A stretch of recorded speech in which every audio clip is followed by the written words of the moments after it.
On behalf of the Association of Asia Scholars, it is my great privilege to welcome Professor Christophe Jaffrelot for our 14th webinar session.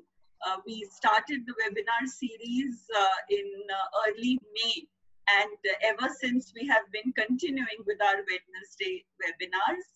Our Association of Asia Scholars, which is now I think fairly known amongst our audience, has been in existence since November 2005 as a registered body. So we have completed almost 15 years of our existence, during which we have organized several events, several conferences, seminars, workshops, oral history projects we have undertaken.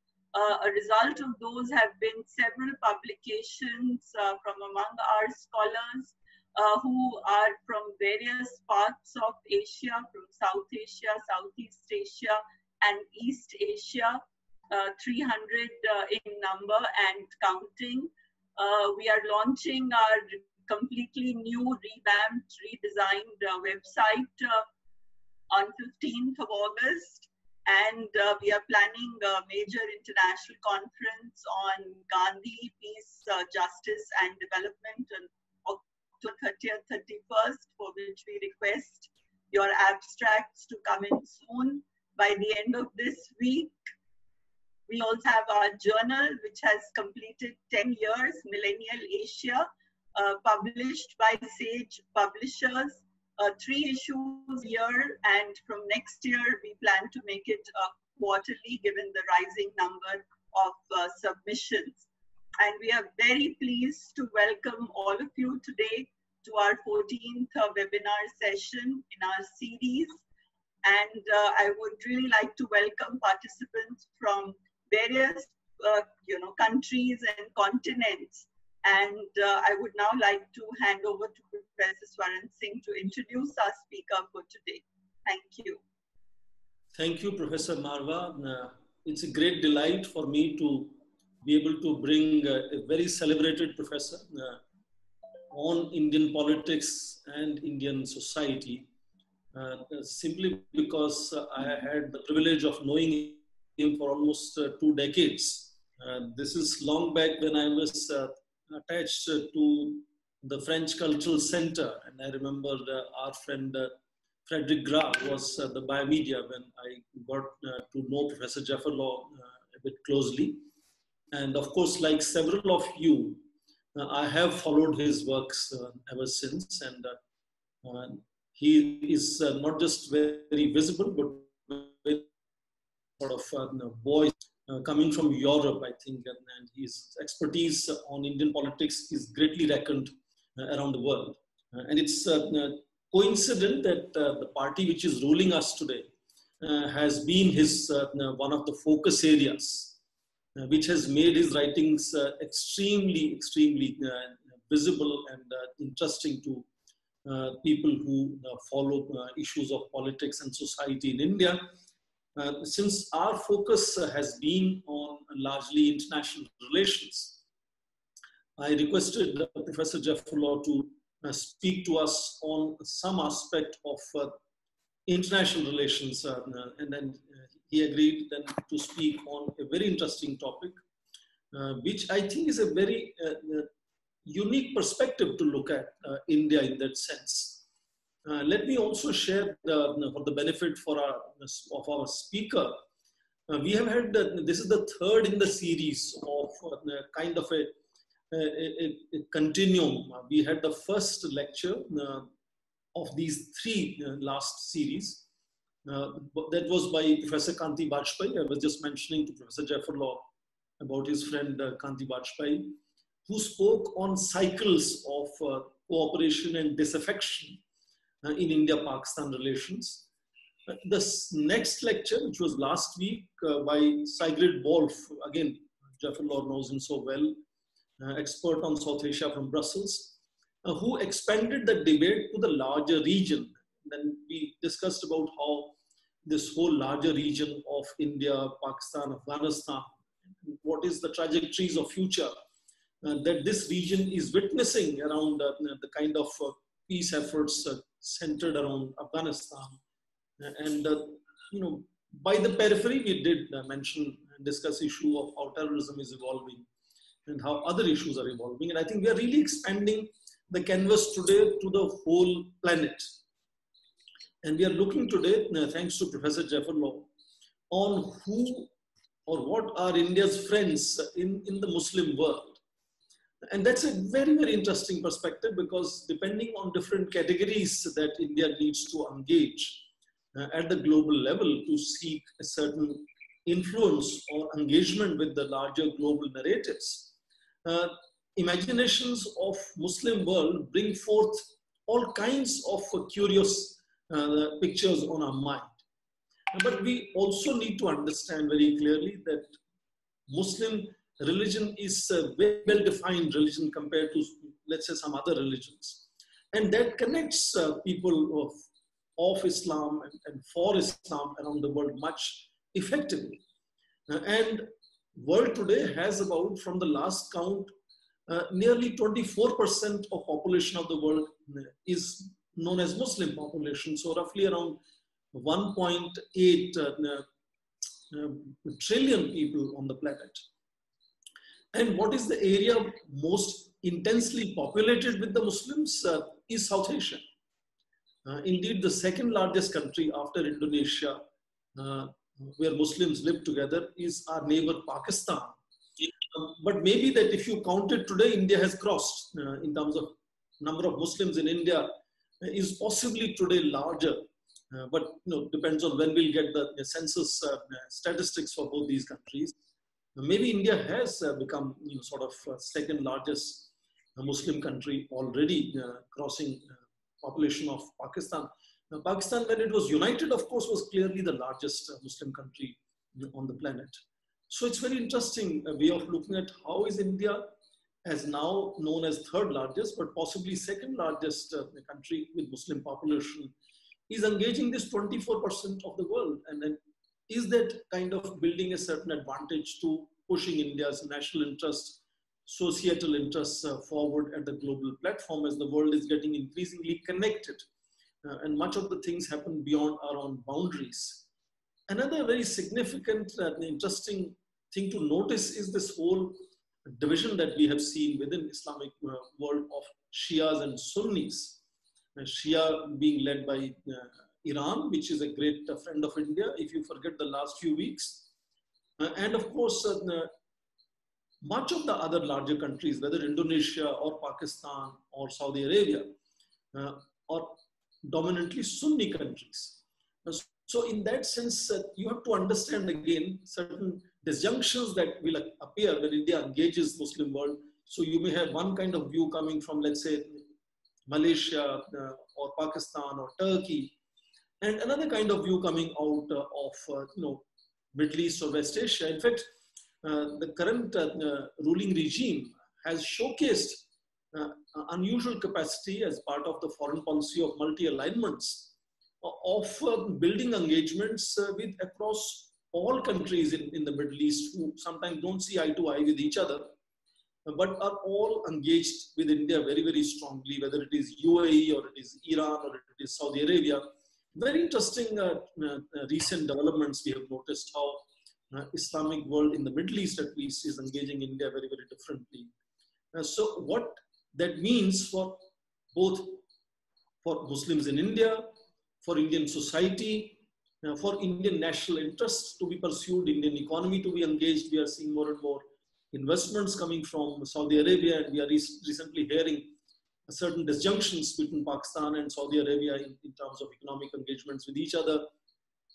So a certain, I think a kind of a very, very fluid landscape which is visible, where India, which is sometimes noticed, as led by a Hindu nationalist party, is also successfully engaging economic relationships and political relationships with several of the Muslim countries in that sense, both having clear kind of disaffections being reflected from some of the countries like Turkey, Malaysia, Pakistan, of course, is always there, but also very, very positive voices coming from some of the Muslim countries lately.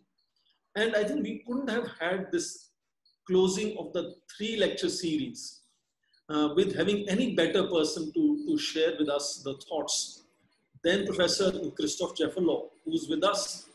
He's currently, of course, the Senior Research Fellow with the CNRS, SERI Science for Collaborative Work, and of course also a professor of Indian politics and Indian society at the India Institute of King's College University. But he has had numerous affiliations, and I don't want to, you can just Google his name and you will see 500,000, things coming up on your screen.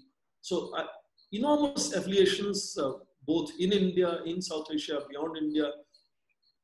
Very, very productive in terms of, his books. We have chosen the book which kind of fits in our scheme of things, perhaps better, the Pakistan Paradox. But his more recent books, last year, for example, he had a very interesting 2 books published. One was on the business and politics in India, and another was the majoritarian state, which are extremely well received and debated and reviewed books in both media and academic world. But we decided to put the picture of the book, which I thought was perhaps, in my judgment, and he's free to correct me, was perhaps bringing the discussion closer to what we are going to be discussing today. I'm sure Pakistan will come into discussion. I want to close my part of the opening remarks by making one request to all of us. Let us make sure we keep it clearly academic and grounded discussion. So when you make comments and ask questions in the second half, so you are making up your mind to engage the speaker, we will definitely avoid any polemical kind of sort of interventions and discussions, and want to treat this as a very, very academic effort. And I think that will be a real way to celebrate the expertise of Professor Jaffrelot, who spent really decades working on Indian society, Indian politics, and is going to share with us his thoughts on who are or what are the friends of India in the Muslim world. And let me stop with these initial remarks, and I request now Professor Jaffrelot to initiate with his initial exposition, and we'll follow up with comments and questions later. Now, Professor Jaffrelot. Thank you. Thank you very much, Swaran, for these kind words, and also this very suggestive introduction. Indeed, this is a very topical subject. We are really at an interesting time with shifting plagues, you can say tectonic plagues, moving on. And the words of the title we have chosen for today were mine, of course, but they were suggested by, indeed, topical remarks, recent remarks made by Jaishankar, the Foreign Minister of India, who, responding to a question from a journalist recently, who asked whether India was losing friends because of some of its policies, said, I quote, "Maybe we're getting to know who our friends really are." So this idea that you can have friends in international relations is not mine only, but something the Minister for Foreign Affairs of India himself acknowledged. This question of who are India's friends in today's world is a very interesting question. We may return to it in the Q&A in a larger perspective. I will focus only on the Muslim world. And of course, as you said yourself, Swaran, this singular will have to be qualified, because there's nothing like one Muslim world, but there are indeed many fractions or sections within this universe today politically. My points, the 3 points I'm going to make in this brief presentation are that, 1, India has possibly lost one friend, Iran, or is at least in a different kind of relationship with Iran today. And that's a major development, completely understudied development.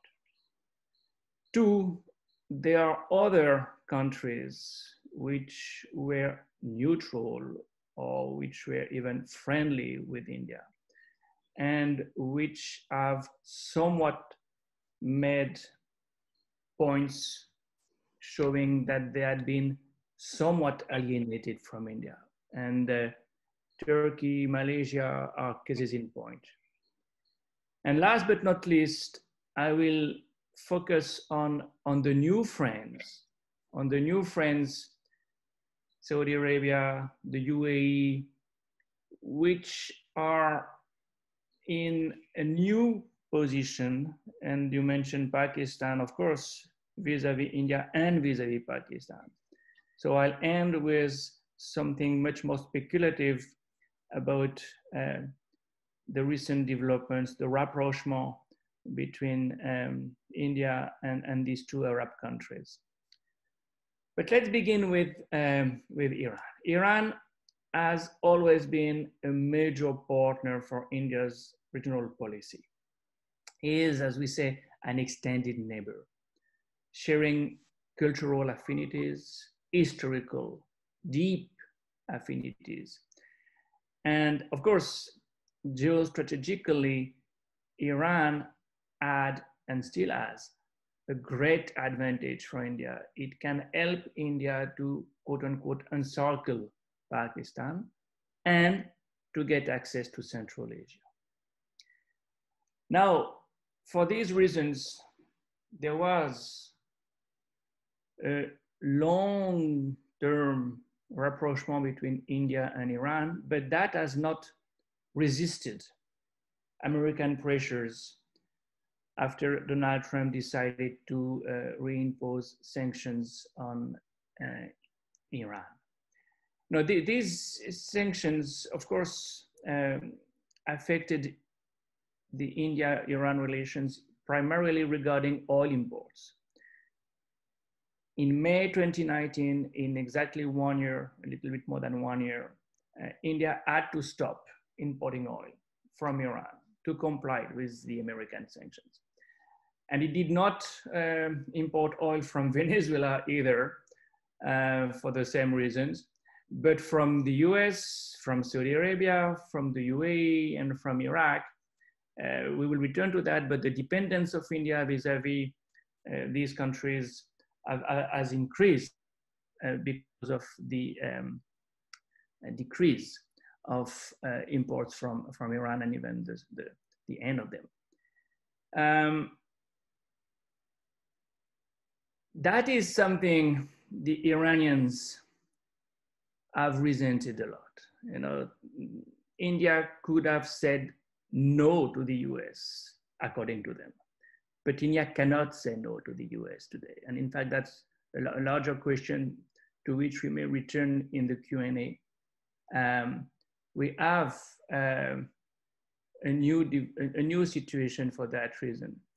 And Iran's foreign minister, Mohammad Javad Zarif, voiced his disillusionment when he said, and I quote, "India has certainly taken a stance against the sanctions.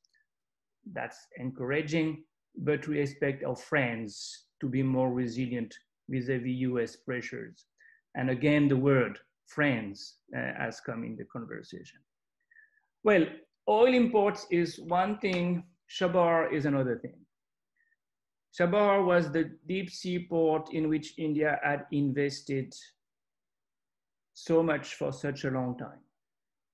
And finally, in December 2018, India formally took over operations of the Chabahar port. India Ports Global Company, a joint venture between Jawaharlal Nehru Port Trust and Deen Dayal Port Trust, and the little from respectively Mumbai and Kandla, was now functioning from its offices at Shahid Beheshti Port Chabahar.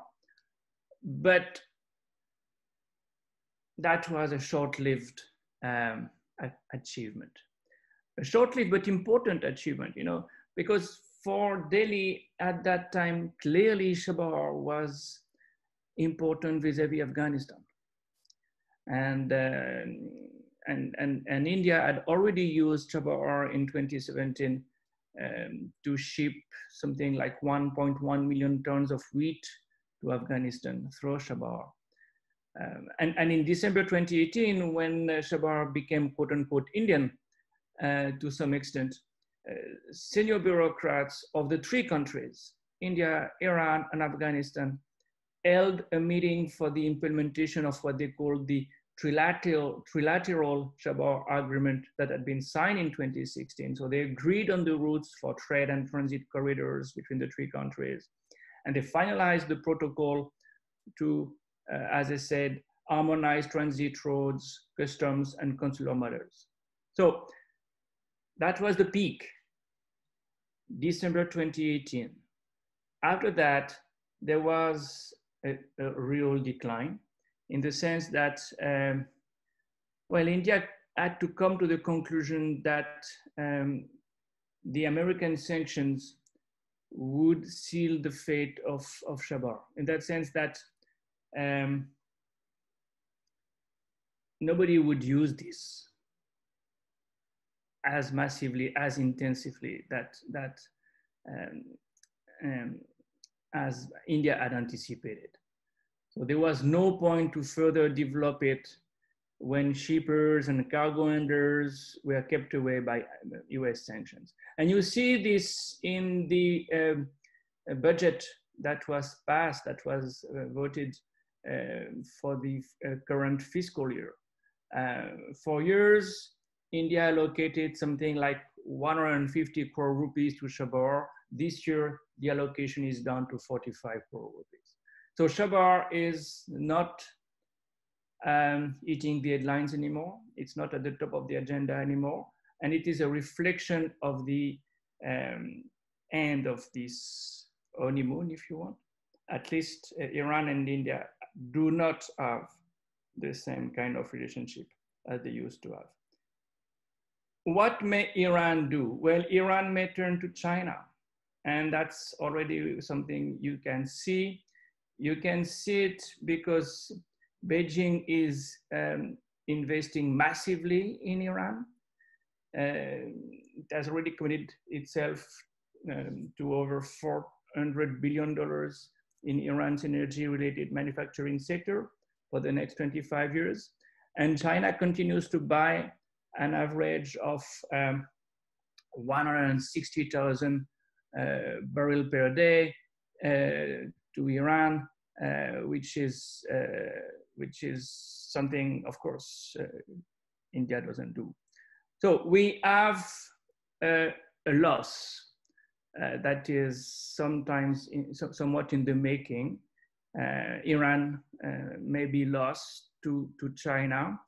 And another blow regarding Iran is that the relationship between Iran and Pakistan that had so many ups and downs, largely because of the Iran-Saudi Arabia tensions, are somewhat resilient. Pakistan was very worried when they saw the Iran-India rapprochement, and Chabahar was, of course, a real problem for Pakistan. Now, Pakistan continued to try to retain good relations with Iran. That's one of the reasons, and probably one of the main reasons, why in 2015, Pakistan refused to support Saudi Arabia in its war in Yemen against the Houthis, who were supported and were supported by Iran. And Pakistan showed that they wanted to retain good relations with Iran when the chief of army staff, Bajwa himself, paid a very important visit to Tehran in October 2017. Then Iran suggested that Chabahar should be connected to CPEC and via water. And that was a very important suggestion that may flourish, that may materialize. That would be the irony. If Chabahar was connected to CPEC via water, that would be really an additional symbolic as well as geostrategic blow. And mind you, when this visit took place in 2017, when Bajwa went to Iran in 2017, for the first time, Ali Khamenei mentioned Kashmir in one of his sermons, comparing it to the conflict of Israel and Palestine, between Israel and Palestine. So that's a reflection of the attempt by some Iranian leaders and some Pakistani leaders to retain good relations at the expense of the Iran-India relations, which were good at that time, but which have lost their momentum, as I have just said. And the recent visit by Imran Khan to Tehran and Mashhad last year showed that the Iran-Pakistan relation are something the Prime Minister of Pakistan values a lot. So first point, Iran is not the friend it used to be, and it remains to be seen whether it will side with countries India considers as unfriendly, including China. Now, as I said, other Muslim countries have also distanced themselves from India for reasons other than the American sanctions. In fact, for reasons which are part of India's domestic politics. You can make a list of recent developments, recent domestic developments, which have been problematic for Muslim countries. Abolition of Article 370, the CAA, the Delhi riots, the attitude of some quarters of Indian society vis-a-vis Muslims in the context of COVID-19, and of course the making of the Ram temple in Ayodhya. Well, this list is covering exactly 1 year of political issues in India, and many of them, well, most of them, if not all of them, have been commented upon in Muslim countries, and in some cases in a very negative way. The first issue, of course, Article 370, has been immediately commented upon by Turkey especially. Turkey held an international conference on Kashmir on November 21, 2019, in which Pakistan Senator Sherry Rehman participated. And even more importantly, Erdogan visited Pakistan in February 2020, or a few months ago only, and he showed how consistent he remained vis-a-vis the Kashmir issue. In his address to the Pakistan Joint Parliament session on February 14, he referred to Kashmir half a dozen times in his 25 minutes speech. And he said that Kashmir was as important to Pakistan as to Turkey as to Pakistan, because he likened the struggle in Kashmir to the battle of Turkey's independence. And he went somewhat emotional for a few minutes. That was a very important message. And the Pakistani parliamentarians were, of course, ecstatic when Erdogan made this speech. Another country that has criticized the policy of the New Delhi government in Jammu and Kashmir is Malaysia. And Prime Minister Mahathir Mohamad, when he was still there, he left soon after.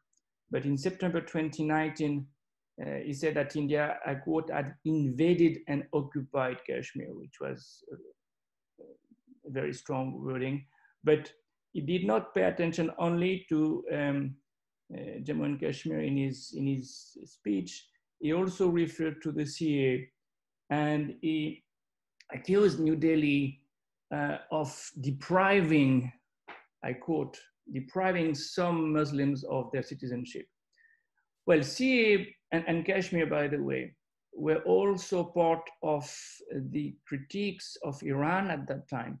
But on the Iran side, there was one more factor of valuable that was factored in, and that was the Delhi riots. Delhi riots were described by Iranians as organized violence.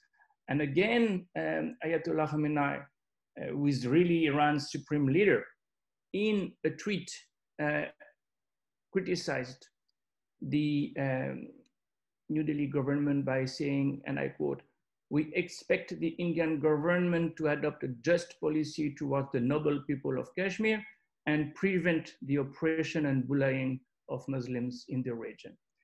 Regarding the CAA and the Delhi riots, he went one step further, saying that he wanted the Indian government to confront, I quote, "the extremist Hindus and to stop the massacre of Muslims, which may result in India's isolation from the world of Islam." So that's, of course, a reflection of the attempt of Iran to project itself as the leader of the Muslim world.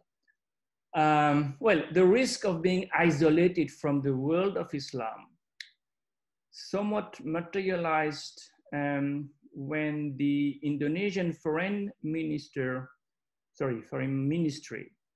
summoned the Indian ambassador in Jakarta to discuss the Delhi riots.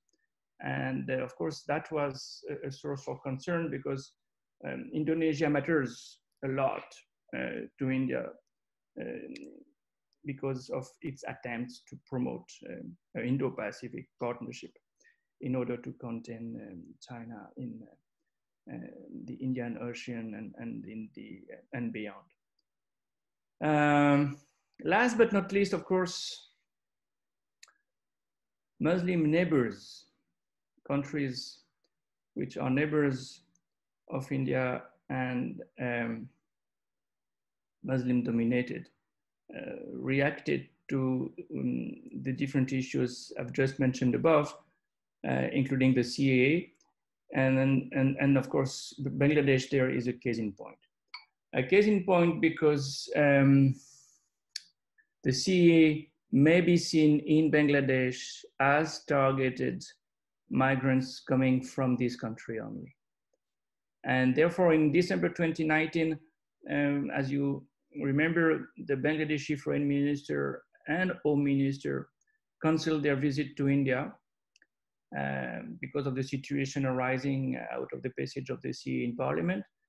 And Sheikh Hasina described this law, CAA, as unnecessary in January, and the tensions remain palpable vis-a-vis Bangladesh, a country that had definitely become more friendly over the previous years. Like Afghanistan, by the way, but Afghanistan is a more complicated case. But in Afghanistan, we've seen demonstrators protesting against the CAA and the Delhi riots in March as well. And incidentally, all these Muslim countries have been informed of these domestic developments by TV channels, including Al Jazeera. Al Jazeera, for instance, reported on the victims of the Delhi riots extensively. So what we've seen is the impact of domestic issues on regional relations in the Middle East as well as in Southeast Asia. In all the cases, New Delhi replied that these were interferences with its domestic affairs, and it retaliated. It retaliated in many different ways. New Delhi summoned the Turkish as well as the Iranian ambassador, for instance. It ended imports of palm oil from Malaysia. it also ended imports of steel products from Turkey. That was the response. Last point, in this context, the Arab countries turned out to be more friendly. I retain this wording. Well, Saudi Arabia and the UAE have been targeted by the Modi government very extensively for the last 6 years. Narendra Modi has invested a lot of his time and energy to promote a rapprochement between India and these two countries, Saudi Arabia and the UAE. And that was evident from the invitation to Mohammed bin Zayed as guest of honor on Independence Day in January 2017, for instance, because it's not symbolic only. These invitations convey some messages. And in return, by the way, Narendra Modi received the Order of Zayed, that is the highest civilian award of the UAE in 2019. But of course, Saudi Arabia was even more significant. And Prime Minister Modi paid a visit to Riyadh. In fact, he paid many visits to Riyadh. The turning point may be the visit he paid in July 2018, when Modi and the Saudi King Salman bin Abdulaziz Al Saud agreed to sign 5 MOUs regarding exchange of intelligence related to money laundering, of course, terrorism financing, and all kinds of information were exchanged also on what was known as the AFPAC region at that time. So there was a rapprochement that accelerated in 2018 also. And there were 2 reasons for that. One was the push factor. For the Saudis, since 2015, Pakistan was not as reliable as they thought it would be. And that was largely due to the refusal of Pakistan to help Riyadh in its fight against Iran in Yemen, as I have mentioned already. And there was a pull factor. And the pull factor was much more economic, you can say. Economic considerations played a huge role. And that was evident when Mohammed bin Salman came to India in 2019 and announced investments, huge investments. The making of a refinery, for instance, something like $44 billion were mentioned. There was an economic dimension. There was also a strategic dimension. And the Indo-Pacific agenda of India has a Middle Eastern dimension. So joint naval exercises between India and Saudi Arabia are noticed in this context. The same way, it's very interesting to see Saudi Arabia mentioning India as one of its 8 strategic partners in its document Vision 2030. And it's not only the Saudis, it's also the UAE people, the Gulf people, for instance, who matter and who play a role, an increasingly important role in these strategic matters. For instance, India got access to the Duqm port in Oman for military use. And this military base is important. It comes in addition to the Djibouti one. I mean, the French have also given access to their Djibouti military base to India. So for these countries, for Saudi Arabia and the UAE, the rapprochement with India was more important than domestic issues, including Kashmir, Ayodhya, CAA, Delhi riots, and so on. And they said that these matters pertained to India's domestic politics. Well, certainly the organization of the Islamic Conference, that is dominated by the Saudis, objected that what India had done in Kashmir was problematic.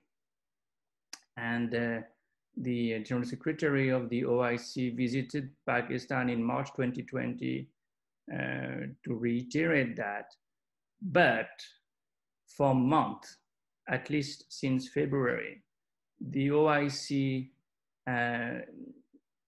refuses to organize a meeting of the foreign ministers of the Council of Foreign Ministers of the country members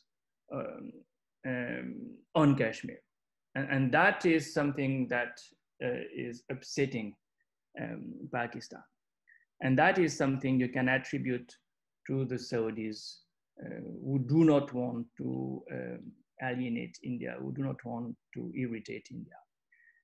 Well, that's why we can't speak of the Muslim world anymore, because this attitude of the OIC starts in contrast, contrast very much with the attitude we see on the side not only of Pakistan, but also Turkey and Malaysia.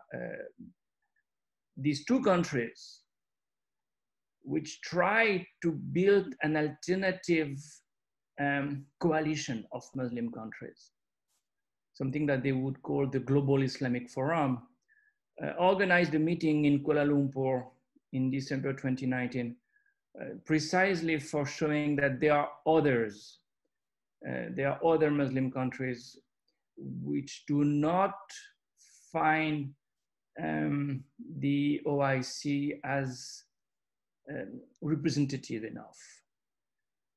Imran Khan wanted to go to Kuala Lumpur for this meeting, and he was told by the Saudis not to, and he bowed to the Saudis. But last week, Qureshi, the Minister of Foreign Affairs of Pakistan, said that he was really upset by the OIC's reluctance to take up the Kashmir issue today, and therefore insisted for others to take up the issue. And he said, if the OIC does not take care for Kashmir, other Muslim countries do and will, and therefore, of course, he would invest in the Turkey / Malaysia initiative that I've just mentioned before.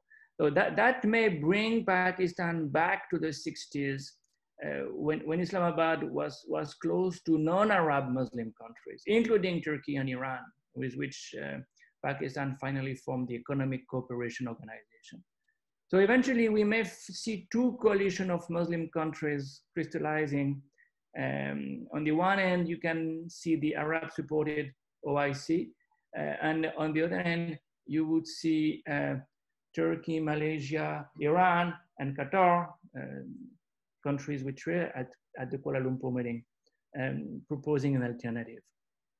And India would be somewhat paradoxically supported, therefore, by the Saudi-dominated OIC. Well, that's where I will introduce a caveat, and I will end this section on this. How sustainable is the Saudi Arabia-India rapprochement? There is something rather paradoxical there in terms of, I would say, ideology. India is ruled by a Hindu nationalist party. Saudi Arabia is ruled by Wahhabis still. And we know that the Saudis are supporting Salafi enterprises in South Asia, and including India. Just one example of that, Zakir Naik, who had to leave India, as you know, recently, had received an award, the King Faisal International Prize for Service to Islam in Riyadh in 2015. And for me, it's only one example of the Salafi connection that Saudi Arabia still supports. Of course, MBS is supposed to stop this, but it will probably take some time, and it remains to be seen whether is sincere in this intention. So, last point that I have made, the Arab countries, including Saudi Arabia and UAE, are the new friends with a question mark. Now, let me recap and somewhat conclude by referring to larger issues. I will make 3 points quickly. Well, the first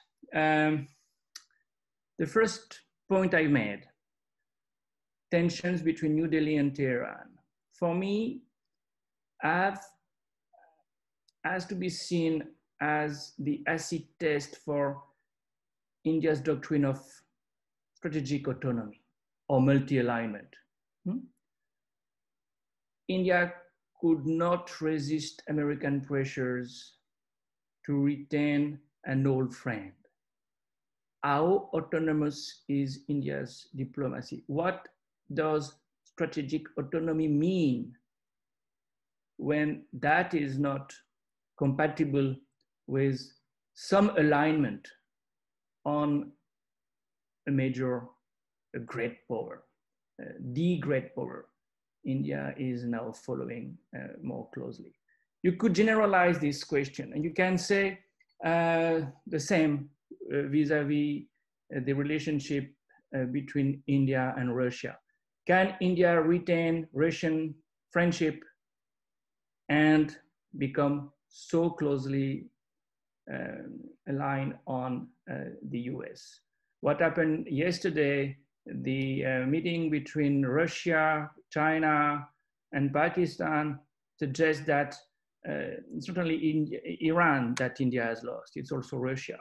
And therefore, I repeat, how autonomous is India's diplomacy, and how credible is this multi-alignment formula in the long run?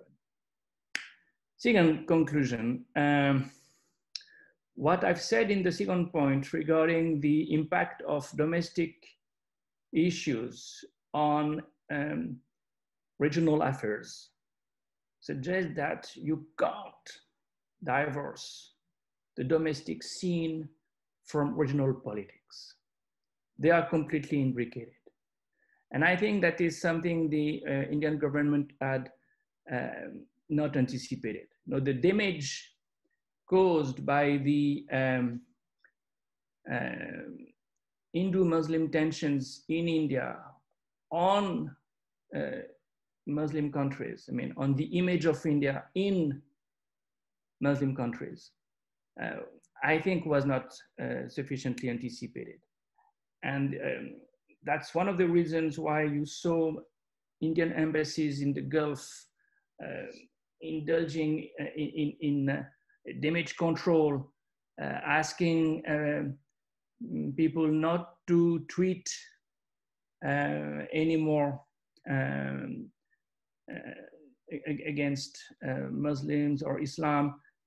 And that's something that may affect the relationship of India vis-a-vis the UAE and Saudi Arabia. Now, there was an interesting tweet by the OIC on April 19 against the unrelenting, I quote, the unrelenting vicious Islamophobic campaign in India, maligning Muslims for spread of COVID-19, as well as their negative profiling in media, subjecting them to discrimination and violence with impunity. When the OIC tweets something like that, you have to be on the damage control mode indeed. Never forget that more than half of the remittances India gets every year come from that part of the world. And you can't, especially today, write off $55 billion like that. Last but not least, the rapprochement between India and Saudi Arabia suggests a third general conclusion. And that is a conclusion that I would present along these lines.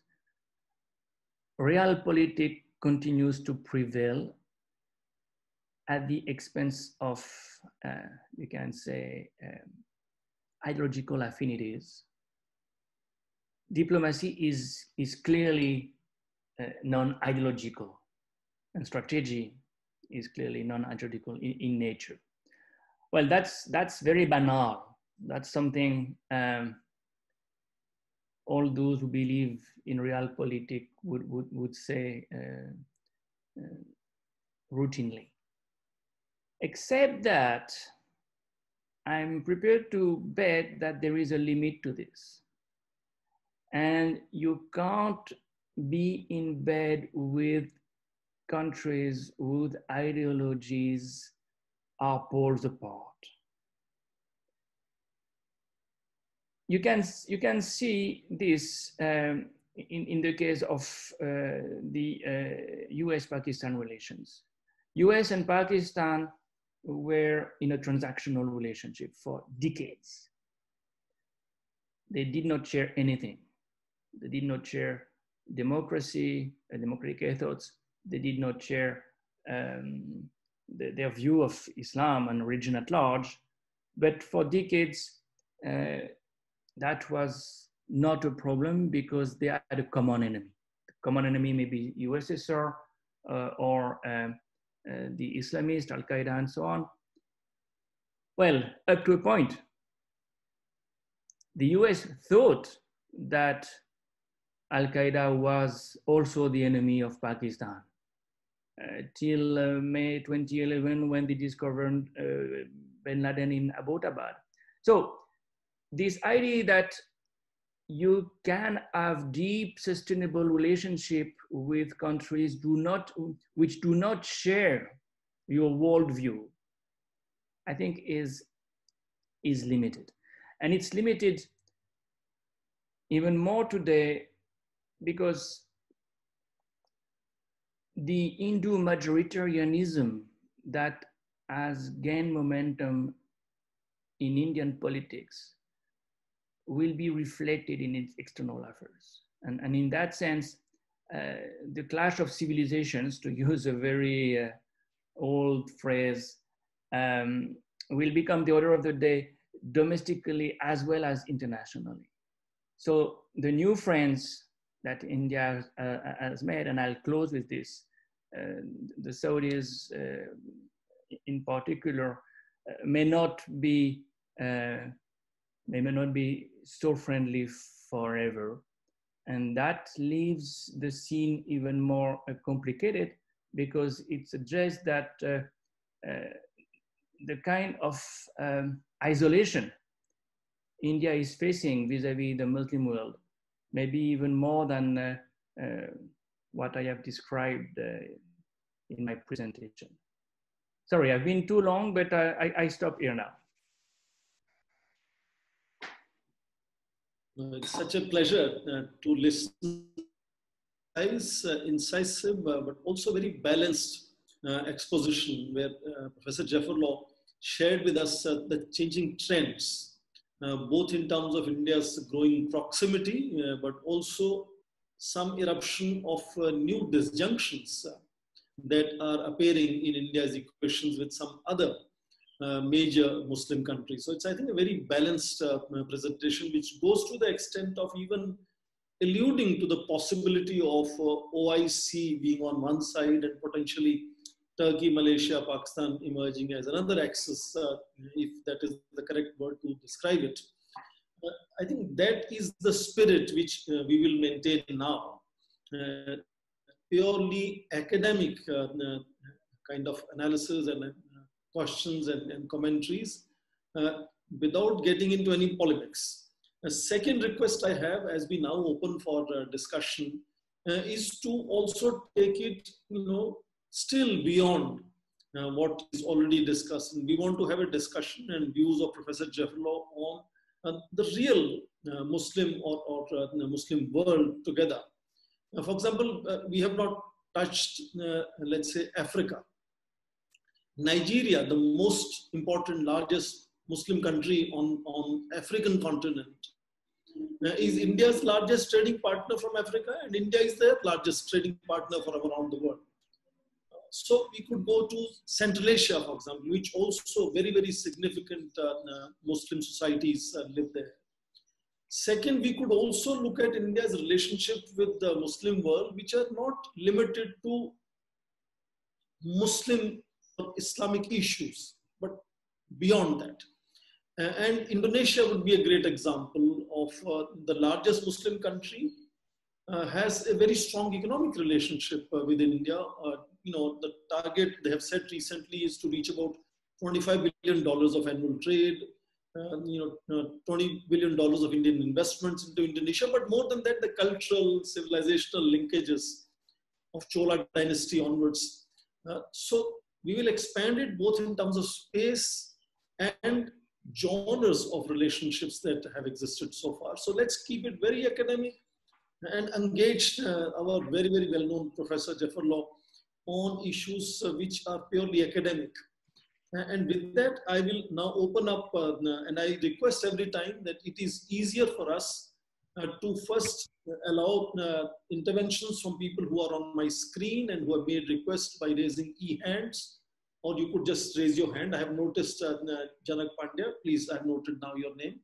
So if you can't raise e-hand, you can just raise physical hand as Janak just did. But I'll go in sequence, be patient with us. I'll come to each of you.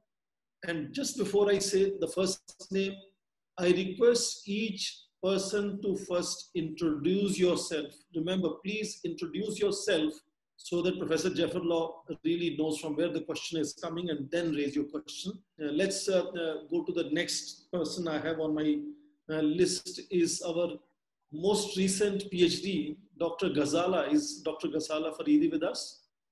Yes, she just completed her PhD in our center. So Ghazala, please go ahead. Thank you so much, sir. Introduce yourself. Okay, I've just submitted my PhD from Jawaharlal Nehru University, and I'm right now teaching in the Department of Political Science in Southfield College in West Bengal in Darjeeling. So thank you so much, sir, for your excellent analysis. The government of Saudi and UAE have been more friendly towards India, as you said, for purposes of economy and strategy. But if we move away from the government to government diplomacy to the realm of people to people relations, then your comments on the recent tweets by the influential citizens in UAE and Saudi Arabia against the lynchings that were happening in India, and would they in any way impact the overall foreign relations among India and these countries? Thank you. And congratulations, by the way. Thank you, sir. Well, the my conclusion was precisely along these lines. For me, the sustainability of government-government collaboration is undermined by, you can say, societal issues. And I do think that at one point, it will be very difficult for the Saudis not to fall in line. And it's true of what we see in India, South Asia. It's probably also true of what we see in China. It will be very difficult for the Saudis, for the Saudi state, not to recognize that the fate of the Uyghurs is something you can't ignore when you deal with China. How far that will impact policies is very difficult to say. But this disjunction, this attempt at divorcing realpolitik from societal issues, I think in the long run is self-defeated. And that's what I said. when I said that Pakistan and the US are now, have now reached the parting of the ways. What is left? What do these countries have in common when the common enemy is gone? You know? So that's why I fully agree with you. There is a kind of unsustainability in this only political approach of issues. Yeah. Is Rohan Chaudhary with us? Rohan Chaudhary, please unmute yourself and make your intervention. Yeah. Yes, this is. Thank you very much, sir. This is absolute pleasure for us to listen you. Thank you, Singh, sir, for giving me this opportunity. My question is, do you think that protracted contest between India and Pakistan is substantiating Samuel Huntington's clash of civilization theory? Thank you very much, sir. Well, that's a question we now need to revisit. You know, when this theory emerged many years ago now, we considered that that was a way to reify culture, that was a way to deny syncretistic dimensions of cultural interactions. Now, I would have a different take on it. I would say first, it was a self-fulfilling prophecy. And in fact, at the end, you get what you want or what you assumed, but it's a kind of production. It's a performing approach. If you believe along these lines, then these lines will crystallize and culture will indeed become a divide. That's one. But the other thing I would say is that there is still something called politics. And politics explains politics more than culture in many ways. So this cultural divide is certainly now much more influential than it used to be.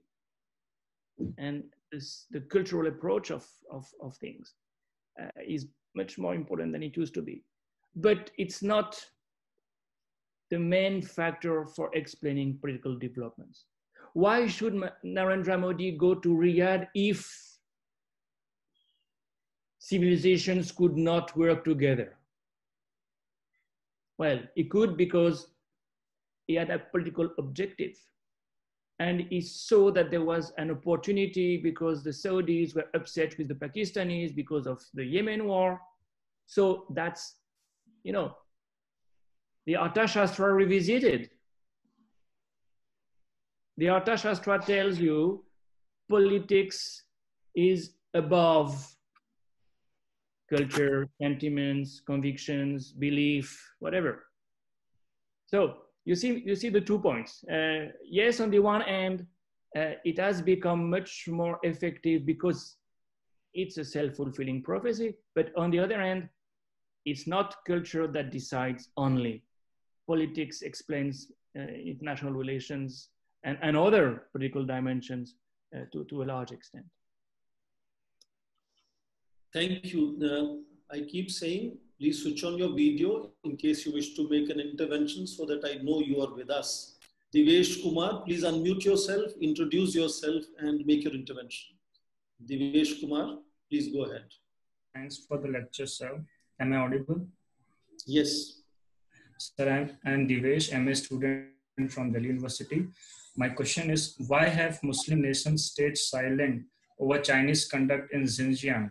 And usually we see when economic investments pour in, countries are ready to accept repressive measures as counterterrorism issue. So how can we use the terms like Muslim world or something like that else?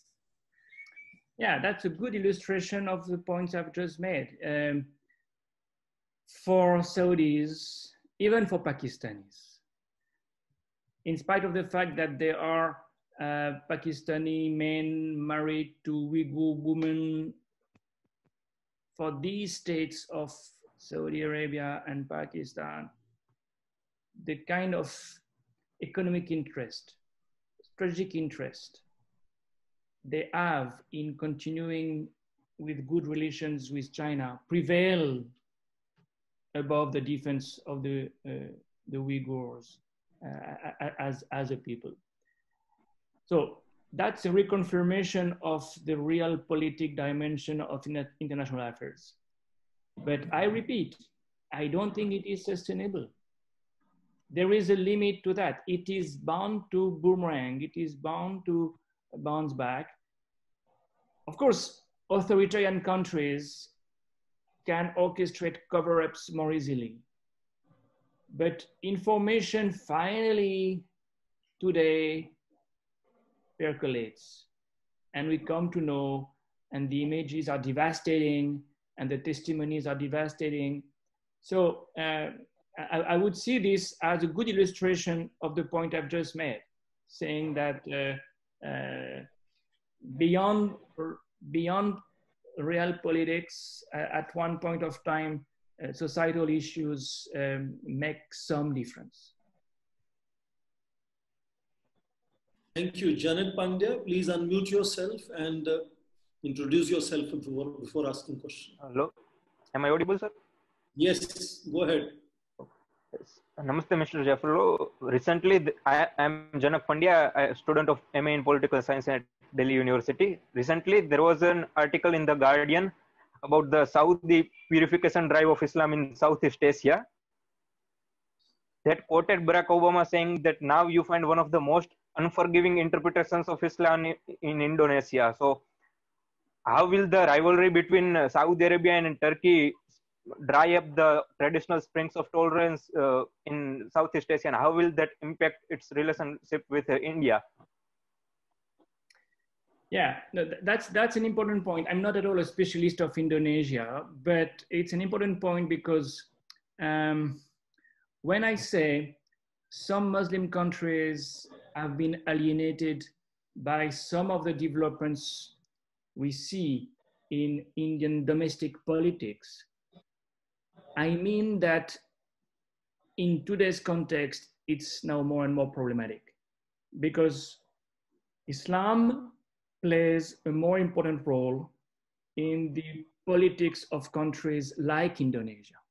The Islamization of politics makes it more difficult for Indonesian rulers not to react to what happens in India vis-a-vis the Muslims.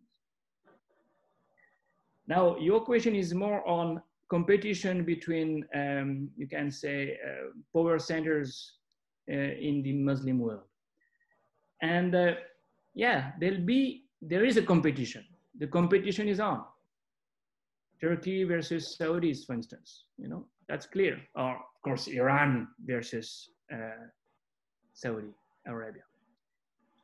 Now, this competition is not good news for the same reason.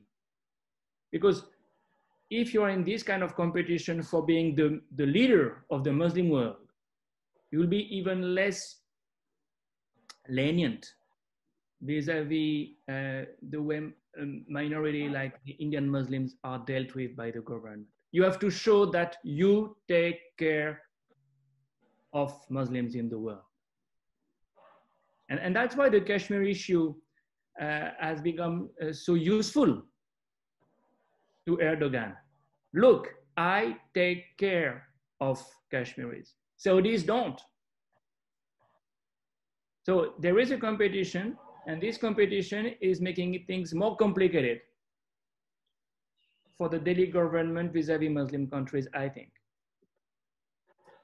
Thank you. I think Asif, Muhammad Asif is now back with us. If you can unmute yourself and make your intervention, please introduce yourself first. Thank you, sir. I'm myself Muhammad Asif from Jammu and Kashmir. I'm pursuing MPhil from Tagore University. My question is, will Pakistan able to change the OIC stand on Kashmir? And if it is so, then how will Indian government will change the how will Indian government address the Kashmir issue and other domestic politics which Pakistan always used to propagate against India? Well, I have no crystal ball. I don't know how Pakistan can influence the OIC. It's trying very hard. It's trying very hard, but it's very difficult to say. Of course, it will be more effective if the Turkey/Malaysia/Iran grouping crystallizes and really makes the Saudis feel that there is now an alternative to the OIC. So that's a way to respond to your question by another question. Now, what will India do if the OIC takes up the issue? Well, it will be an additional factor for showing some constructive attitude vis-a-vis Jammu and Kashmir. No, something has to be done. After 1 year, very little has happened. So if there is one more pressure, it will be one more reason for doing something. Can this state, you can say, union territory now, remain a union territory? Even if it is a union territory, can it go on under the president's rule? How can the elections that have been promised be organized? Yeah, these are the kinds of questions that the Delhi government will have to consider even more if the OIC moves on that front. But before the elections, you have the internet issue. You have so many steps that may be taken for quote unquote normalize the situation in Jammu and Kashmir. Incidentally, I'm not sure the pressures will come primarily from the OIC. The key question is, will Joe Biden be the next American president? Then we know that Washington, D.C. will not look at the Kashmir issue the same way as the Trump administration. And I'm back to my first point, how autonomous is India vis-a-vis the US today? Because it claims to have some autonomy, some strategic autonomy. But if there is one country it is depending upon more than ever, probably you have to go back to many years of the Cold War before for seeing this kind of dependence. And that was on the Soviet Union at that time. It is the US. So I would not expect too much from the OIC, but I would not rule out that the next step is the American elections in November, so far as the Kashmir issue is concerned. Thank you. I think perceptions are really very, very critical, and I'm happy mentioned Joe Biden coming to White House. We just received the news today morning here that Kamala Harris is going to be the vice presidential candidate with Joe Biden. Now, what is more curious when I talk of perceptions, Kamala Harris becoming the vice presidential candidate is presented by Washington Post banner headline as the first Black woman. So how perceptions drive some of the narratives. Women vote, Black vote, and immigrants vote, whereas she's an Indian woman of a single mother, Indian lady of a single child, like Barack Obama became Black president raised by a white mother, a single parent again. So perceptions are sometimes very interesting, how we look at the reality and how we build narratives as to how the world is seen around us. Is Animesh Mishra with us? Or let me, yes, please. I see your box, but I don't see you in your box. Thank you, Swan sir, for giving me this opportunity. And it was, yes, sir. Myself, Animesh Mishra, and I am doing my master's from Banaras Hindu University, Varanasi. Listening to Jaffrelot sir is always a pleasure. So my question is regarding the Kashmir policy of Pakistan. Considering it as failure when Article 370 was revoked, do you see that it was not only religious affiliation for what Pakistan usually had international pressures against India with religious identity? So do you see that religious identity itself was not enough to, contain India with respect to Kashmir? Or whether it was India's preparedness at international level regarding Kashmir issue that made this possible? So which of this is, more close to reality? What do you mean by preparedness? It means there was not such kind of international pressure after revocation of Article 370 with respect to the Indian scenario. So was it because Indian foreign minister, or it was working in back to gather support for India, and it was not Pakistan that was doing so?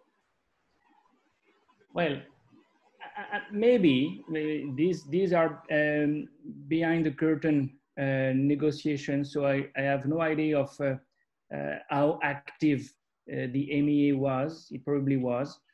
But I think there is another way to explain this. At least the West was waiting and watching, considering that this is a step that is presented in a very constructive manner. New Delhi said, we are making Jammu and Kashmir prosperous again. We are developing, modernizing the state. That's one. And secondly, the argument was, this is the only way to stop terrorism. And it is the best way to restore peace in Jammu and Kashmir.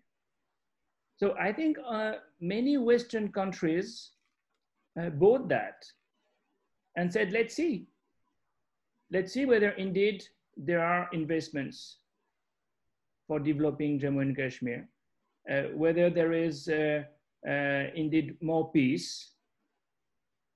Now, after 1 year, questions are arising.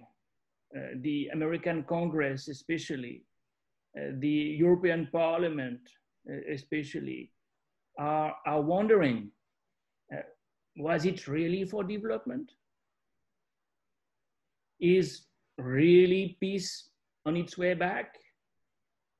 And I think the kind of quote unquote prejudice that the Western had in favor of New Delhi's bona fide is shifting. And that's why, by the way, Joe Biden, just to return to him, is asking, what is your plan, guys? Because what you had promised is not at the moment easy to see. So we'll have probably a kind of change in this attitude, and and something will have to be made. And you do not change the lieutenant governor only, because this is not sufficient for sure. Thank you. The next is Smita Singh. She's one of my former students who is currently with the Parliamentary Committee on Foreign Affairs. So she may have some view to share with us. Smita, please go ahead. Yes, sir. Thank you, Professor, for the wonderful talk. I am Smita Singh. I'm working as an assistant committee officer in the Standing Committee on External Affairs, Indian Parliament. I really was fascinated with your take on budgetary allocation to Chabahar Port. Because, I do prepare the parliamentary report on the demands for grants, which the government allocates to the ministry. So there has been uncertainty in the allocation made to Chabahar Port. For instance, in 2018-19, it was 45 crores.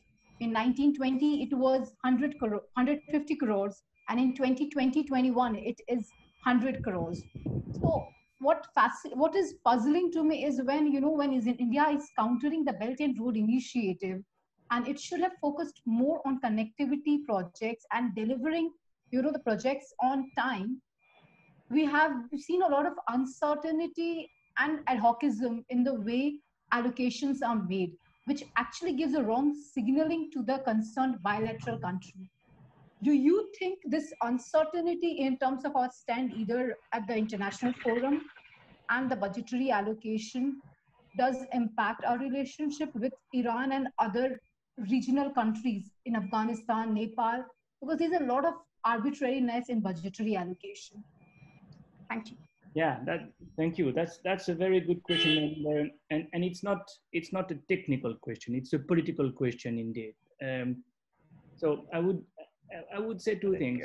First, so far as Shabar is concerned, I think we should recognize that the Iranians dragged their feet for a long time too, and therefore it was not easy for India, but it was certainly not easy only because of the political uncertainties, but also because of the Iranian dilly-dallying kind of attitude. One of the reasons probably being that Iran wanted to play 3 cards at the same time: the Indian card, the Chinese card, and the Pakistani card that is China related. So it took a long time, but not only because of India, and budget allocation was not the only problem. But I want to return to the main point you made when you spoke about connectivity in the region. The region is changing very quickly because of the Road and Belt Initiative. And what Russia, China, and Pakistan have decided yesterday shows that it's not only China, but Russia also, which are now prepared to increase connectivity and exchange and trade more. But when you look at the map, you see India isolated.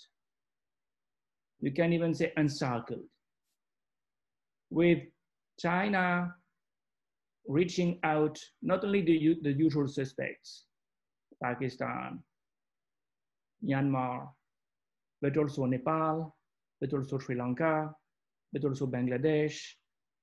And therefore, and that is in tune with your remark, India should have a plan. And the budget allocation should be precisely prepared according to this plan. How can you alienate Nepal? If you have a plan, if the priority is to contain China in the region, you just don't. And that's one example. There should be others, because that's the main challenge. To be encircled by neighbors who are supported by China. And then there will be only 2 options in 20, 25 years. Either you fall in line and you're integrated in the RBI, the Chinese long for that, or you resist, and then there is only one country that can help you to resist, and that is the US. And then you lose your autonomy because you have no option. Now, this is exactly the kinds of issues that should be debated on Indian TV, but on India TV, many of the things are talked about. I think that's an interesting question to view this entire perspective on India's engagement with the Muslim world from perspective of autonomy of foreign policy. And I think I'm receiving some questions in the texts about Chinese engaging the Muslim world and Muslim world being silent on Uyghurs, but that's a little distraction for today's discussion. So we will avoid moving in that direction. I'll now request Amit Chamoli to please unmute yourself, introduce yourself, and then make your intervention. Hello. Yes. Sir. Sir, very monsoony and rainy good morning to you from India, Professor Jaffrelot. And myself, Amit Chamoli, I am research scholar from Jyoti Vidyapeeth Women's University. And I am researching on Indo-Japan relation from 1950. Sir, my question is to you.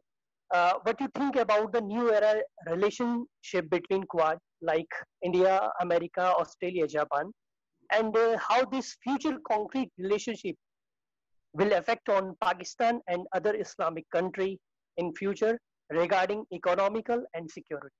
Thank you. Well, I'm not sure I can respond to the second part of the question, but the first one is really interesting. And I'm not an expert, but I can submit my views on this. This Quad, as you know, crystallized long time ago during the tsunami crisis, more than 10 years ago. And it lost some of its relevance. I see it now staging a comeback in a big way. And I think India, that was somewhat reluctant vis-a-vis this assemblage, not to alienate China by appearing as member of an anti-China coalition, is changing its mind because of what happened in Ladakh over the last few months. I think this is one of the main factors. For instance, the rapprochement with Australia, the fact that you have now a much more intense military collaboration with Australia is a reflection of this change. So the Quad, the US, Japan, Australia, India, may be the core of a larger coalition that can be defined as Indo-Pacific by the US, but possibly by France as well, with one clear subtext that could be China containment. So we have the string of pearls on the Chinese side with so many countries. I have listed many already, Bangladesh, Myanmar, Sri Lanka, Pakistan, part of it. In opposition to this, you may see an alternative coalition of which the Quad would be the core group and of which the Indo-Pacific would be the motto. It's a kind of regional Cold War, if you want. How far is India prepared to go in this direction? Well, the main issue there is how far can India alienate China, take the risk of alienating China, and not lose too much by doing so. You know, technologically, economically, it's very late in the day. India is already very much depending upon China in so many ways. There was such a big anger for FDIs. You know, FDIs were welcome, whatever the source. But it's not, by the way, India only. You look at Greece, look at Portugal, look at so many European countries. Very difficult to withdraw from this. So, Quad may be the future, but how far can India commit itself to something that would be too clearly anti-China? It's really too early to say. But it's a very interesting research topic, by the way. If you can work on it, that would be great. Thank you. I'm not sure that Professor Syed Rahman would like to come in and say something at some stage. If he wants to say something, I'll call upon him a little later, not immediately now. I think it's interesting to also see engagements of India with the Muslim world, as Professor Jaffrelot just mentioned, by looking at India-China relations, because that also impinges on how the world views India. And we recently had, about 2 months back, an India Today article, which is also popularizing string of flowers, you know. And Jaffrelot mentioned string of pearls, that Chinese string of ports. And now in circulation, the narrative is also string of flowers. And that apparently India is engaging in sort of refurbishing, facilitating, and modernizing. So there is a certain larger canvas in which India and China are kind of engaging each other, which is not just at bilateral level, but much at regional and global level. So I was mentioning the interesting string of flowers versus a string of pearls narrative. So that's an ongoing interesting debate. That could also be a way of looking at India's engagement with Muslim world, comparing it with China's engagement, or looking at how India-China mutual engagement impinges on that India's engagement with the Muslim world. I'll now call upon Priyawala Singh to please unmute yourself and introduce yourself before you make your intervention. Priyawala, please. Hi, Professor Jaffrelot. It was such an insightful, lecture. But I thought that it could have been a little longer had we had more time. And so I had one question. You said that India had, and I'm Priyawala Singh. I work as assistant professor at Kalindi College, University of Delhi. So, and I've read your books, Pakistan Paradox, because my PhD is on Pakistan. So. Actually, I have a small question regarding, like you said that India at present seems to be a bit isolated as far as its foreign policy is concerned. So I was just wondering, how do you assess India's overall foreign policy under Modi government, especially when you compare it with the previous government? I mean, what are the points of major divergence or, continuities, if you see any, when we compare it with the previous government in this context? Thank you. Well, that's a very large question. I'll try to do. I'll try to. Yeah, it's a short one, but a big one. Yeah. I'll try to do justice to it, but that would take probably the rest of the day. Well, in foreign policy, continuity usually prevails. You don't shift foreign policies. You may shift other public policies, but foreign policies are very difficult to shift. After all, you have treaties, you have partners. You don't change that so easily. I think the main initiatives that Narendra Modi took, and that was in continuation of what had been done before, but in a more decisive manner, was the rapprochement, the further rapprochement, not only with the US, but with Donald Trump. And for me, there is this personalization of relationships. This is the diplomacy of hugging. And one of the leaders who have been hugged the most affectionately by Narendra Modi is probably Donald Trump. So that's a significant acceleration of history, because that has been at the expense of the India-Russia relation that was already suffering, but that is suffering even more.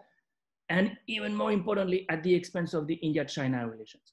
Now, of course, it's very difficult to say you alienated China, because China, in any case, pursued its own policy.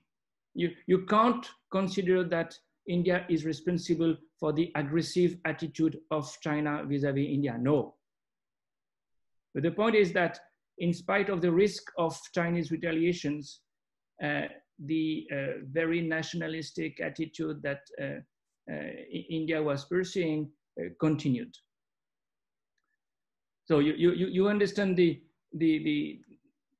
yeah, I hope the nuances there.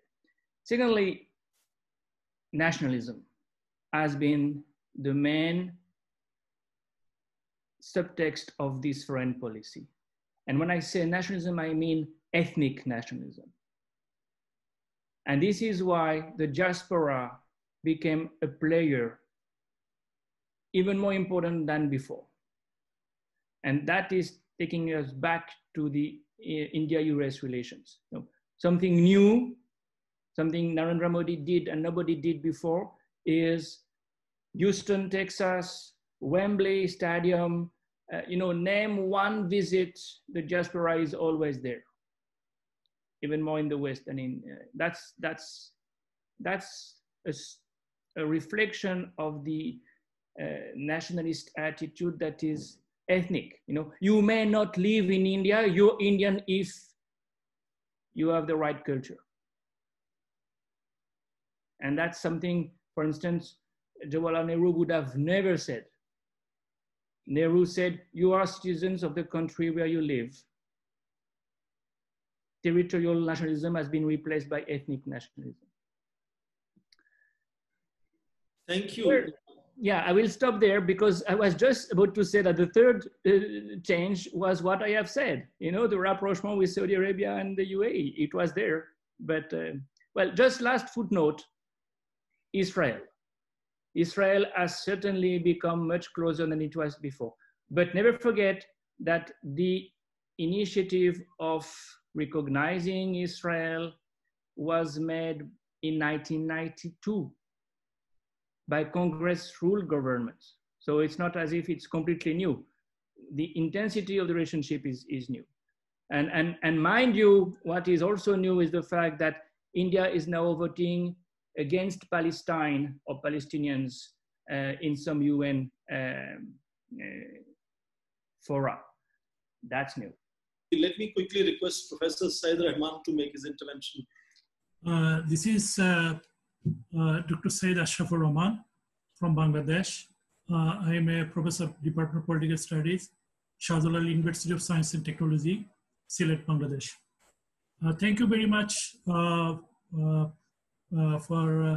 excellent presentation, Professor Christophe Jaffrelot and Swaran Singh and others.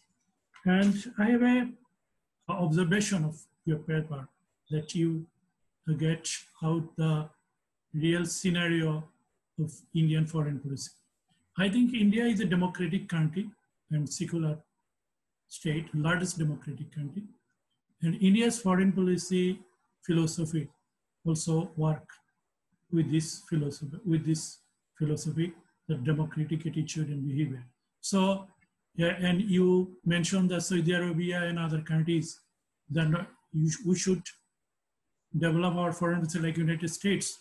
Their main objective and philosophy of the foreign policy is that democratization and increase the democracy. So India also, I believe that India also work the establishment of democracy and increase their relationship, foreign relationship with democratic country. And you find out the internal problems, internal problems of India. I think that India will overcome this problem, and once upon a time, she will help us to establish a peace and stable South Asia and Asia with other democratic countries like United States. Thank you, sir. I'll have to intervene here. And I think we have so many people trying to reach out and ask questions. Thank you very much for your question. Let me quickly ask Tejal Khanna to please unmute and ask your question very quickly now. Thank you, sir, for this opportunity. And thank you, Professor Jaffrelot, for that extremely engaging discussion. My question is, do you think that the Rohingya crisis has any potential to impact India's relations with Muslim countries? If so, will this impact be uniform across all Muslim countries, or will it be differentiated and more nuanced with vis-a-vis Muslim countries, especially the two coalitions of Muslim countries that you foresee as emerging in the future? Thank you, sir. Thank you. No, that's a very interesting question because a little bit like the Uyghurs, the Rohingyas have been ignored by most of the Muslim countries, even more than the Uyghurs, because at least Turkey spoke in the name of the Uyghurs. Nobody did for the Rohingyas. And India, in the beginning, accepted to welcome some of them, but that's not true anymore. I think that the case of the Rohingyas is really a reflection of the realpolitik, as was mentioning in the first place. Nobody wants to take care of these people. Only multilateral UN institutions do take care of these people. Now, if I would just add one thing. India should look at the Rohingyas' story when it debates the CAA. Myanmar dealt with the Rohingyas in a way that resulted in the humanitarian crisis that we have today. There is a lesson to learn from this story. Very quickly, next one I'm requesting is Soumya Saha. Please unmute yourself and go ahead. Hello, Professor Jaffrelot. Thank you for that wonderful lecture. My question, I am Soumya Saha I'm an MS student in Presidency University, Calcutta. My question is, in case Joe Biden wins the US presidential elections, what are the possible changes that we will see in the American approach towards Iran, and what will be the consequences of that kind of approach in the Indian-Iran relationships? Well, again, it's not easy because I have no crystal ball to respond to this question. The hope that we can have is some return to some multilateral approaches of international relations. You know, this is a precondition for relaunching negotiations with the Iranians. At least this is bound to happen.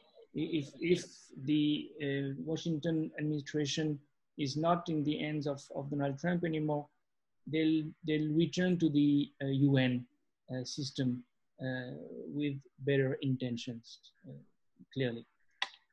Now, the question will be, is a point of no return in the making on the Iranian side?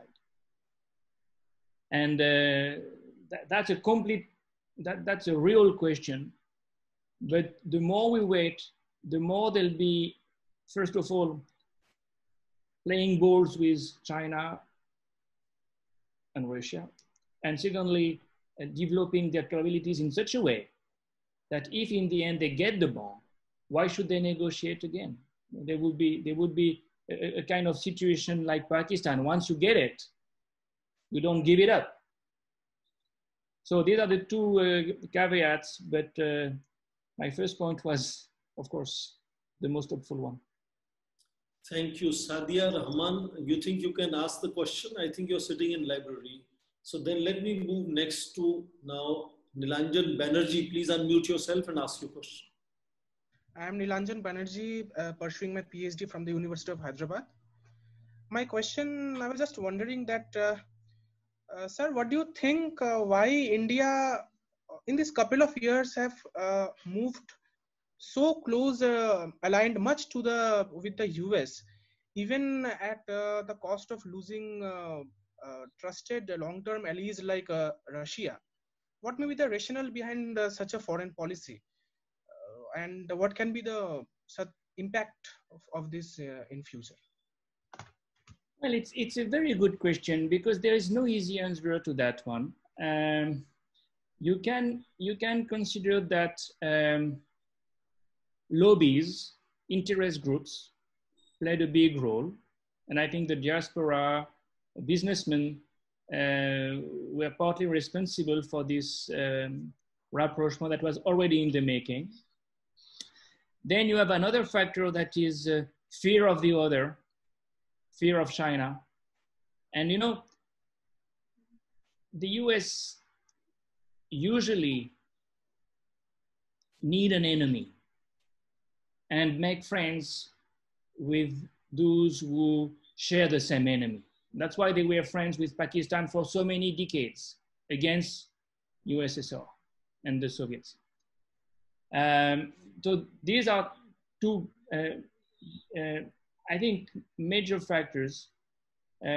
Last but not least, when India became closer to USSR after the 1971 Friendship Treaty, it became very clear that India thought that it needed some superpower as a patron, which is very contradictory because you argue in the name of non-alignment or multi-alignment, strategic autonomy. At the same time, you're longing for a great power protecting you. Well, the moment USSR disappeared, India turned to the US gradually, very gradually, with turning points. You know, Bill Clinton's visit in 2000 is one of the turning points. It took years and years and years. But it was very clear that, well, the US would be the patron, would be at least the protector. That's not so important as the two previous factors, but keep that in mind. We don't stand on our own in spite of the discourse. Now going to Samindra Mohan Biswas. Please unmute yourself and raise your question or make your Good afternoon, sir. Good afternoon, Professor Jaffrelot from India. My question is that, yes, in the Modi era, there is a definite shift in relationship between the US and India. But do you think this is just for economic intention rather than political intention? Because in the past and still in the present, we have seen that the US cannot actually deviate from Pakistan nor China for different issues. On the one hand, US is making moves in favorable moves towards India. Again, on the other hand, they are again bargaining with Pakistan and China. So what do you think about this relationship? Well, I think that has changed, and you can't expect the US bargaining, as you say, with Pakistan and China the way they did before. It's very clear now that Pakistan may be a tactical ally or partner for the US. India is the strategic partner, and strategic vis-a-vis China, that's now very clear. How do you balance Chinese influence in Asia? By investing in India. That's the American game, the great game, if you want. But of course, economic relations matter a lot too. And this is where the economic crisis that is going to be so devastating in India may make things a little bit more complicated. Now, we now know that COVID-19 in India will have devastating effects. The curve is not happening. We have a huge economic impact. The economy may contract by 6-7% in the coming fiscal year, which is unprecedented. Well, what will be the consequences of this economic recession on the US-India relations, where the economy matters so much? It's a very important question to ask. You may say, well, we'll see many more American companies buying Indian companies, and some of them have already started to make deals with Reliance and others. That will mean more integration, but it may also mean more dependence. The Indian economy is not so big, so strong vis-a-vis giants like the American multinationals. And it may also mean less trade, less interaction, so less interest in India. India was seen as a market by so many people, including arms dealers, by the way. If India cannot afford to pay for big deals, including arms deals, well, this factor of rapprochement may just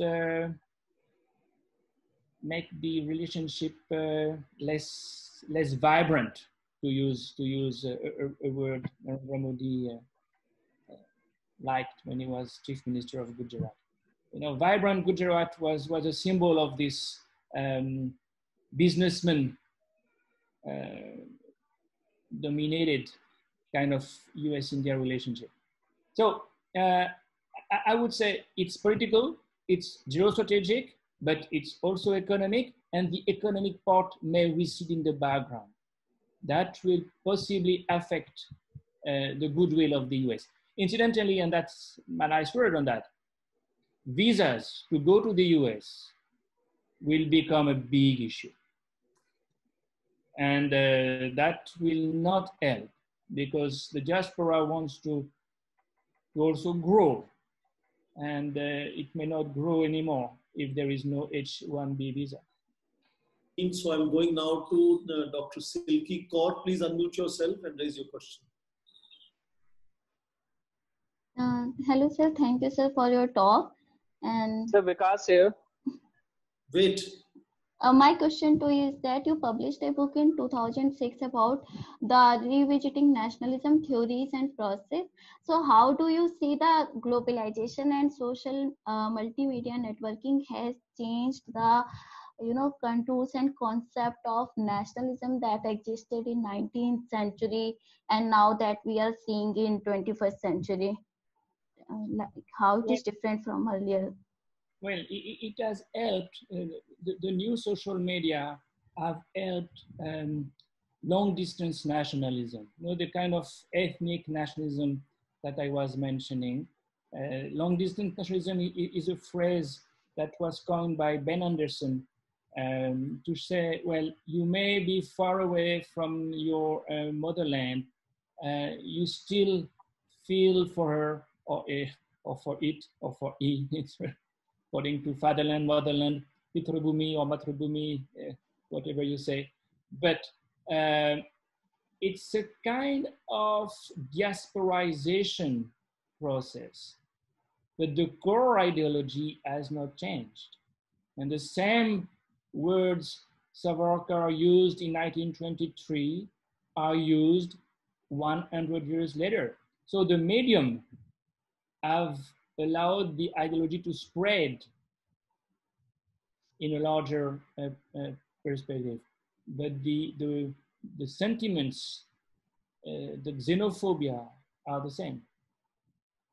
Yes, Vikas, please go ahead quickly. Yes, sir. Thanks, Professor Jaffrelot, for such a nice presentation. Myself, Vikas Chaubey from DAV PG College, Dehradun. So my question is how to look at approach of Indian foreign policy or India towards Pakistan from the perspective of real politics. Because so far we don't find exactly means it's reactionary or proactive, how to look at our foreign policy towards Pakistan as an enemy, as a friend, or what? A friend, that would be perfect. Let me stop you here. Let me just ask one or two more people who may like to say something. Then you can say the last response. Let me ask, is Ghulam Ali is with us? He was asking to make an intervention. Please quickly unmute yourself and go ahead. And if Dr. Babu Gopal wants to say something, also let me know. Thank you very much. Excellent host and excellent speaker.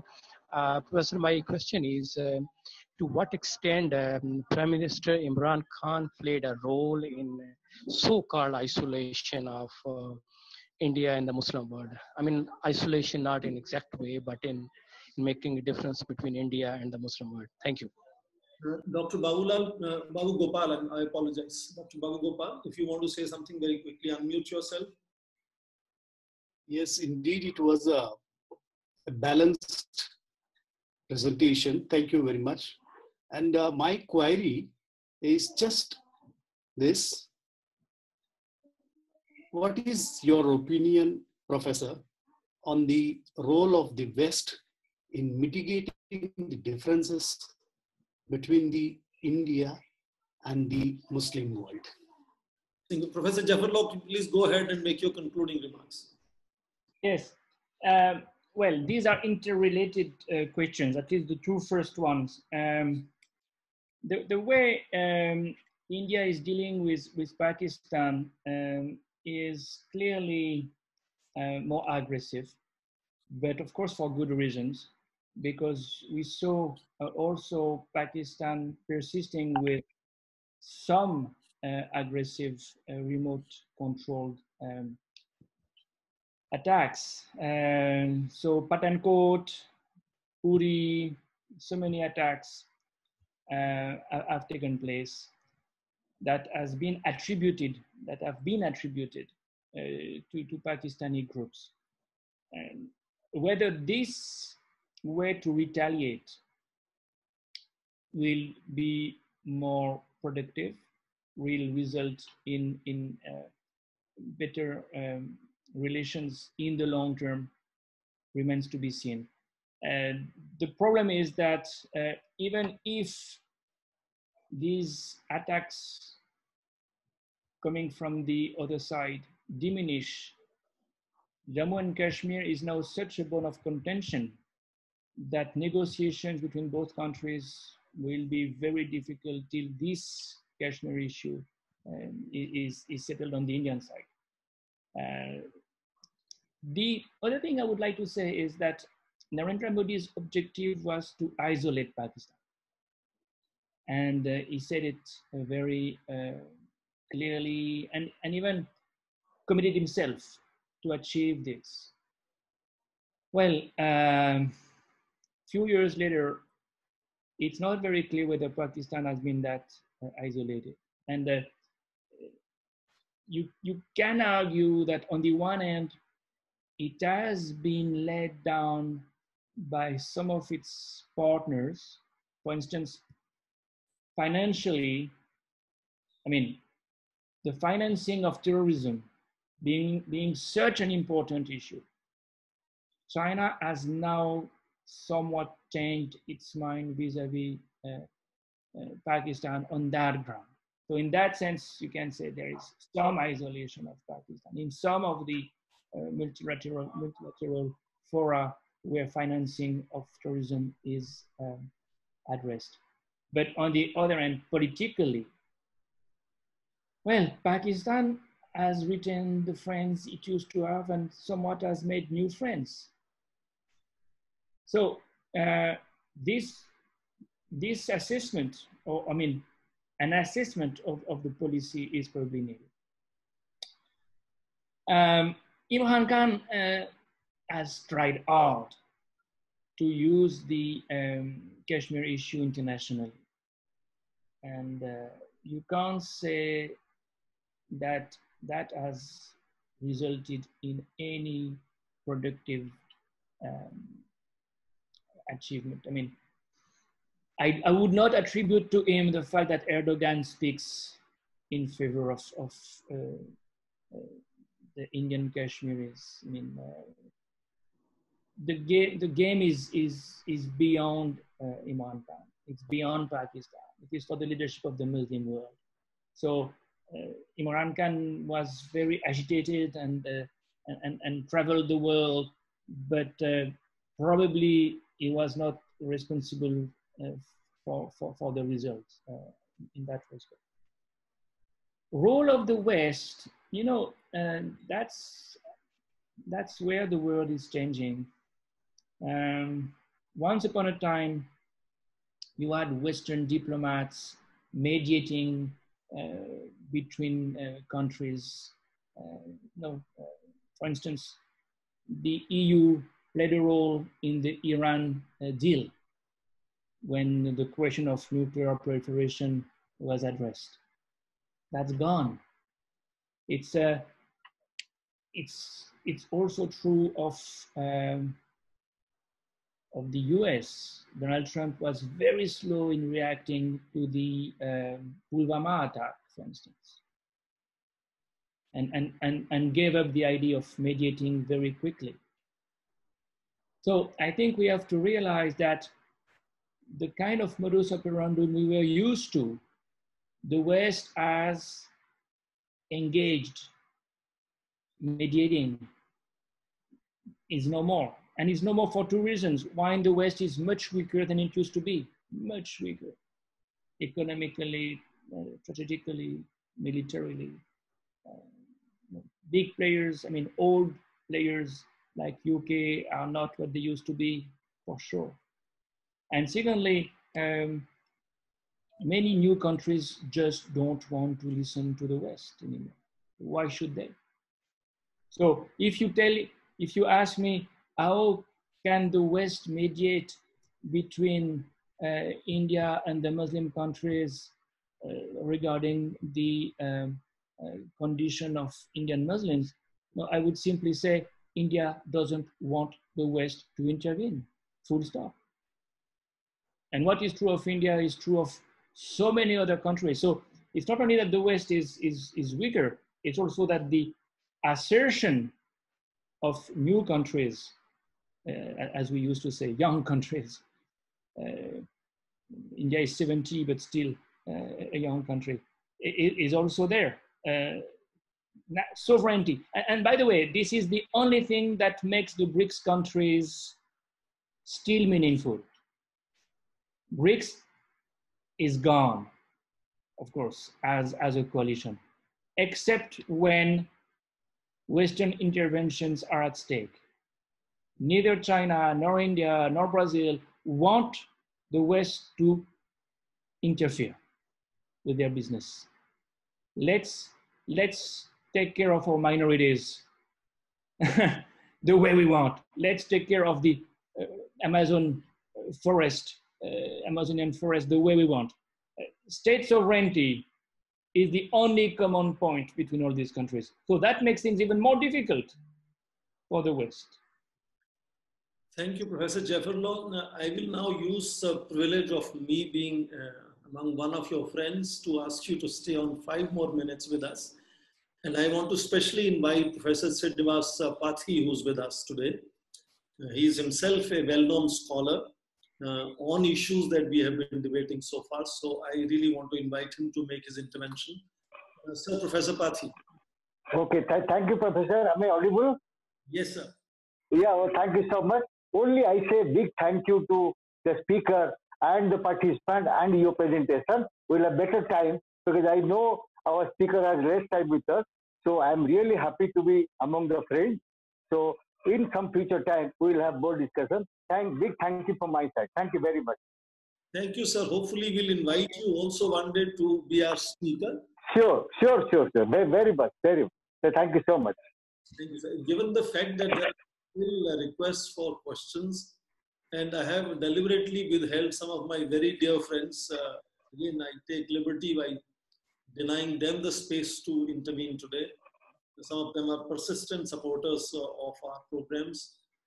So I think, as I feel like saying, we'll have to invite Professor Jaffrelot for a second time. Sure.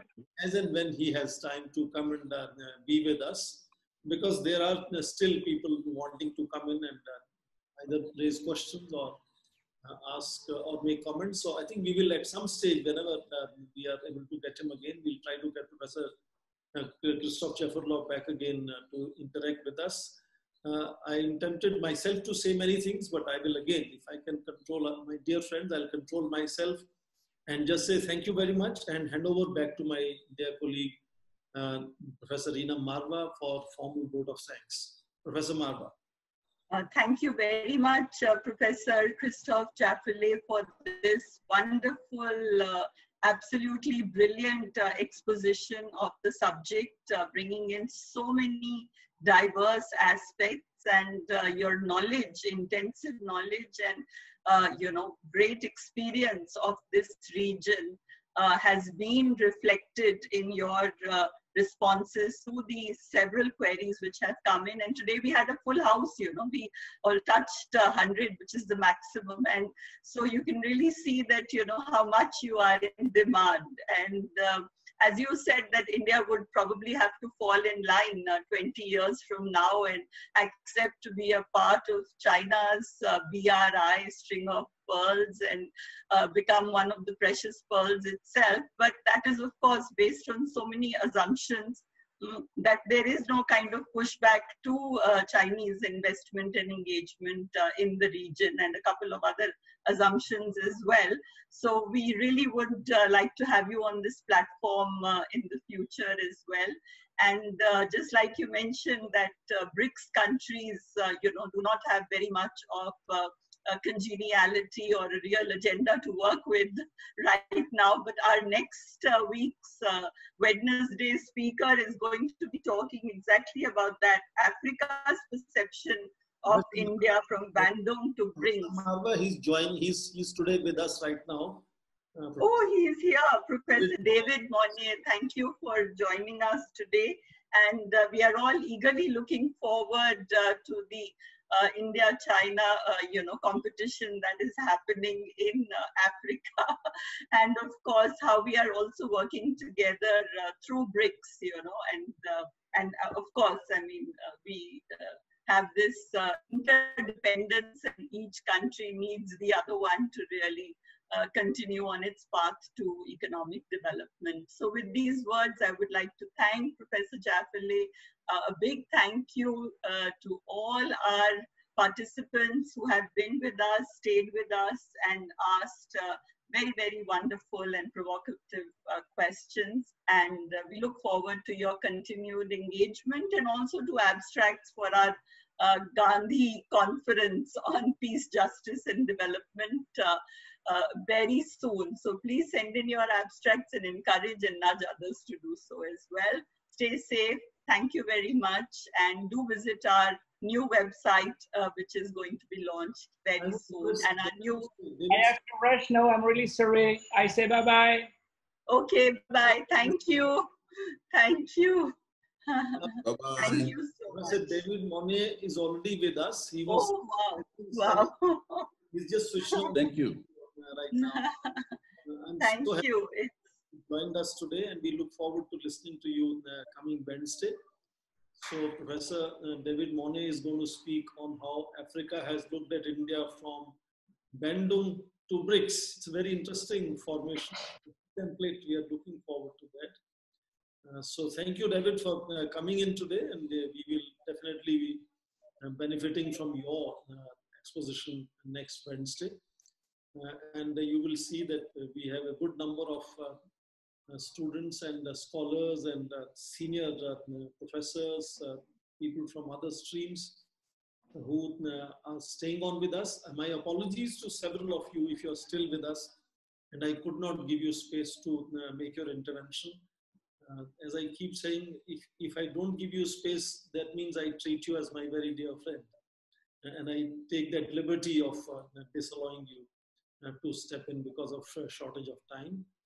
But keep staying with us. And as my colleague Professor Marwah was mentioning, 16th of August is the deadline for just 300-word abstract for our conference on revisiting Gandhi, peace, justice, and development. So please disseminate, distribute, circulate that among your networks and friends, so that we can have a good selection of people who would finally be presenting papers, which Reena has been sharing with us, will be published in the Scopus Journal, which is a sage publication that we have called Millennial Asia. And we also intend, if we have more papers, to accommodate them in a volume to be published again by one of the prestigious publishers, maybe Sage or Routledge. So share that information with your friends and your mentees, your supervisees, your colleagues, so that we get that 300-word abstract. And all of you are, of course, very much welcome to also think of sending an abstract.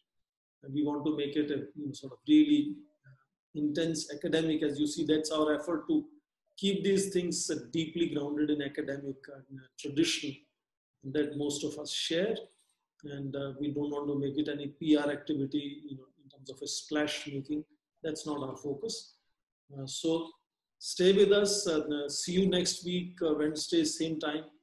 and Professor David Monet will be speaking next week. And we have several other speakers also lined up.